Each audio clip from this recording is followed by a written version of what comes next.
सिद्दीकी हत्या प्रकरणी मोक्का अंतर्गत कारवाई करण्यात आली आहे। अटकेतील 26 आरोपींविरोधात मोक्का अंतर्गत कारवाई करण्यात येते।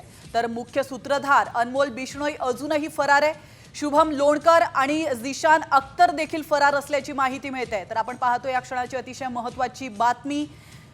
सिद्दीकी हत्या झाली होती आणि त्यानंतर या प्रकरणात महत्त्वाची अपडेट समोर येते। मोक्का अंतर्गत कारवाईला सुरुवात करण्यात आली आहे। सिद्दीकी हत्या प्रकरणी मोक्का अंतर्गत कारवाई करण्यात आली आहे।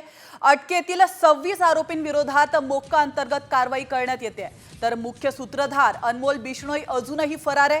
शुभम लोणकर आणि झिशान अख्तर देखील फरार असल्याची माहिती मिळते। तर आपण पाहतो या क्षणाची अतिशय महत्त्वाची बातमी। सिद्दीकी हत्या झाली होती आणि त्यानंतर या प्रकरणात महत्त्वाची अपडेट समोर येते। मोक्का अंतर्गत कारवाईला सुरुवात करण्यात आली आहे।